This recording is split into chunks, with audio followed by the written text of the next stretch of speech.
Mesdames et messieurs, et bienvenue dans cette nouvelle édition d'Expression Libre sur Echo 237. Alors, ce soir, nous sommes au quartier Van, lieu situé dans la capitale politique. Et la question d'aujourd'hui a créé à l'actualité, vu qu'il s'agit des conflits de plus en plus observés entre les hommes en tenue et les civils. Nous avons baladé nos micros auprès des populations et des passants pour savoir qu'est-ce qui pourrait expliquer cela. Élément de réponse dans quelques instants.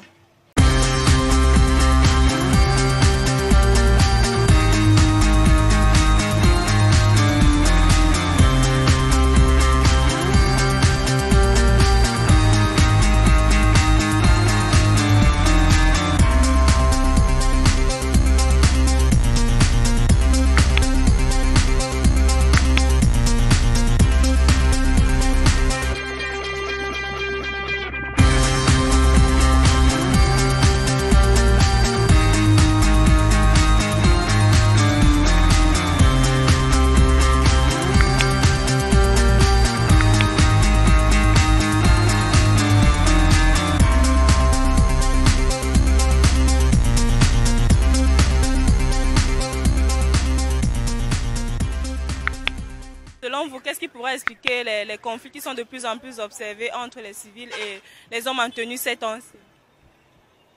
Ce qui peut occasionner ça, parce qu'aujourd'hui les civils, les hommes en tenue, eux, ils ont pour réflexion qui vont dicter le pays ici. Parce que le pouvoir c'est à eux. L'homme civil n'a pas le droit de s'exprimer devant un homme en tenue. Il y a un petit mot courant là. Tu sais qui je suis. Tu sais à qui tu as fait. Donc le mot là s'excite de temps en temps les hommes. Est-ce que tout le monde devait naître pour être homme en tenue? Donc c'est un peu ça. Comme c'est eux qui ont le pouvoir, nous on sait quand même au pays, on ne vit pas un régime militaire. Mais on doit respecter quand même les forces de l'ordre. Parce que quand même nous sommes citoyens camerounais, ils sont là pour nous défendre. Mais il y a encore ce qu'on appelle le but d'autorité, d'homme à homme. Donc c'est ça qui dérange un peu de temps en temps. On est toujours à couteau tiré, les Camerounais en général. Parce que tu vas voir ton frère, à peine il est homme en tenue, il a porté la tenue. 2-3 jours après, il va vouloir faire n'importe quoi. Il est le premier à mettre main sur vous parce que la tenue. Le petit mot courant, c'est que tu sais qui je suis. Ayant toujours ce qu'on appelle l'attroupement, le vivre ensemble des militaires. Là. Dès qu'il y a un problème, ils ont là, les appels, ils tapent seulement, ils font n'importe quoi et c'est pas bon. Premièrement, ce qui cause le conflit entre les hommes en tenue et les civils, c'est beaucoup plus l'abus d'autorité. D'ailleurs, soit certains hommes en tenue qui abusent de leur autorité sur nous. En fait, l'homme en tenue ne fait pas normalement son travail. D'ailleurs, parfois, il nous couvre placés, il nous interpelle, on se présente. Mais quand même, il nous disent quand même de leur suivre.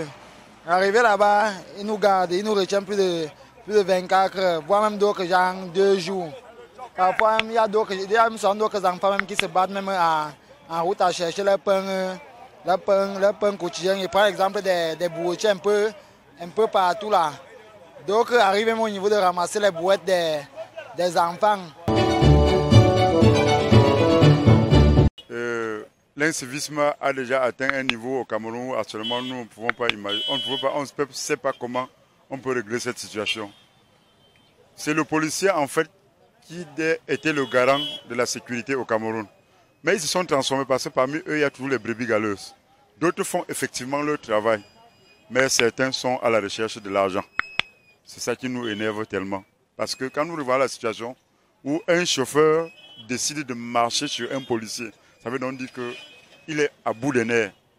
Vraiment, nous prions de plus en plus M. Bangambele, le directeur de la police nationale, que vraiment, il essaie de, je ne sais pas comment dire, qu'il essaie encore de organiser son corps. Parce que parmi tous ces gens-là, il y a les brebis galeuses. La corruption a gangréné, c'est la corruption qui tue, qui mine ce pays. Je reviens à la situation où j'avais un patron qui disait toujours, la négligence a tué le pays. Vrai, c'est cette négligence, la corruption. Il y a certains policiers qui ne prennent pas l'argent, mais il y a certains qui sont à la recherche effrénée de l'argent. Donc, vraiment, que les deux se posent, les policiers se posent encore des questions si, en réalité, si les civils avaient le pays qui est dur de nos jours, tout ce que nous sommes là, en train de chercher. Me voici avec le babouche en main. Je cherche comment est-ce que lundi, mon enfant peut entrer à l'école. Or, le policier ne doit pas se mettre seulement dans la rue, tout en acharnant sur les véhicules, et se dire que non, celui-ci ne me donne pas 5 000, il ne me donne pas 1 000 francs, il ne veut pas sortir. Pour moi, je pourrais dire en fait, le problème entre les civils et les hommes en tenue, c'est le fait que les hommes en tenue se sentent plus en sécurité dans leur uniforme et cela fait en sorte que par moment, ils se retrouvent à piétiner la loi, ils ne respectent pas maintenant nous qui sommes des civils par rapport à eux qui sont maintenant en tenue, puisque en ce moment ils se sentent plus en sécurité, comme ils sont en tenue, ils se croient au-dessus de la loi de tout. En fait, il y a tellement de conflits entre les hommes en tenue, certains hommes en tenue, parce que je ne peux pas dire la majorité. Parce que moi j'ai été victime d'un cas d'abus de pouvoir des hommes en tenue. Et surtout les jeunes là, ça c'est majoritairement celui-là, c'est eux les premiers à porter main sur les gens. C'est eux également, quand il y a peut-être une situation, vous allez trouver là, il y a toujours une petite bagarre, c'est eux qui même qui provoquent cette bagarre-là. Ça fait donc que la population, comme nous autres, d'autres personnes ont peur de s'agresser à un homme en tenue quand il y a un souci. Parce que majoritairement, c'est eux les premiers à porter main. Quand un civil est face à un homme en tenue, majoritairement, dès que celui-là, tu connais qui je suis, ainsi de suite, et les choses comme ça. Là. Moi, je me dis un jour même que si ce pays était dirigé par un homme en tenue, je suis sûr qu'il y a feu partout. Ce n'est pas pour dire que les hommes en tenue ne font pas leur travail. Non, juste pour dire que ce que nous vivons au quotidien, c'est révoltant. Qu'est-ce qui pourrait, selon vous, expliquer les conflits entre les civils et les hommes en tenue? Bon, comme nous sommes en Afrique, l'homme en tenue se dit que, comme surtout au Cameroun, il n'y a pas le travail, il se dit peut-être qu'avec sa tenue-là, il pourrait influencer. Parce que le conflit qui est entre l'homme en tenue et le civil, c'est que l'homme en tenue de un, il porte l'arme et le civil ne porte pas l'arme. Il se dit que peut-être qu'à toute position, il doit influencer parce que les taxes que peut-être que nous, les civils, on paye, l'homme en tenue ne peut pas payer. Parce qu'il se dit que peut-être qu'il a le pouvoir. Et ce n'est pas bien, il faut que tout ça change. Le problème est très simple à comprendre. C'est juste que chez nous, au Cameroun, on a déjà donné un pouvoir à l'homme en tenue, que quand il porte la tenue, il sait que devant le civil, il a déjà un pouvoir. Que c'est eux qui fait la force au pays, tu vois un peu. Bon, l'homme en tenue, avec la tenue en lui, il sait qu'il a le pouvoir. Et d'office, quand un civil a un problème avec un homme en tenue, quand il arrive devant, tu peux toujours rencontrer son frère, homme en tenue. Tu vois donc qu'il a beaucoup d'avantages que toi. Bon, c'est pourquoi aujourd'hui, nous les civils, nous prenons le temps, la peine de les éviter. Parce que l'homme en tenue aujourd'hui a eu un pouvoir que notre pays les a donné, notre gouvernement les a donné un pouvoir de faire du n'importe quoi, tout ce qu'ils veulent. Parce qu'il a la tenue, il est capable de tout. À lui, il est le président. Ces hommes en tenue, quand tu portes l'uniforme, tu penses que tu es au-dessus de tout. C'est un match ici dehors, ils piétinent, ils se disent qu'ils font des... Ils menacent, ils tapent les gens n'importe comment, ils partent même dans les bars, ils consomment, ils paient les choses. Donc, je ne sais pas. Donc, ces gens en tenue là, quand ils portent la tenue, ils se pensent qu'ils sont au-dessus de tout. Mais nous, comme on n'a rien, nous, on n'a pas le pouvoir dans tout ça là, nous, on vous supporte, mais ce qui est là, c'est ça.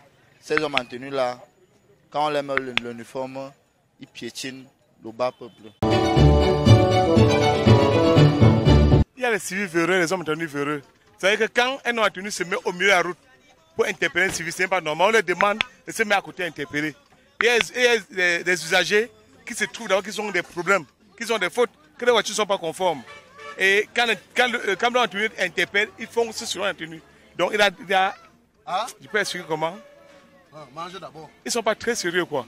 Vous voyez un peu que quand je suis en train de conduire, je suis en train de partir, un homme comme ceux qui sont placés devant là m'interpelle. Et quand il peut m'interpeller, il a d'abord une autre intention à m'interpeller. C'est-à-dire qu'il sort de là où il est placé, il vient au milieu de la route, c'est même m'interpeller. C'est-à-dire qu'il y a quelque chose dans sa tête qui ne va pas. Moi aussi, à mon tour, quand il ne me comprend pas bien, peut-être il peut foncer sur lui. Donc il faut que n'importe qui essaie de bien se comporter sur la chaussée. Et l'homme en tenue et l'usager.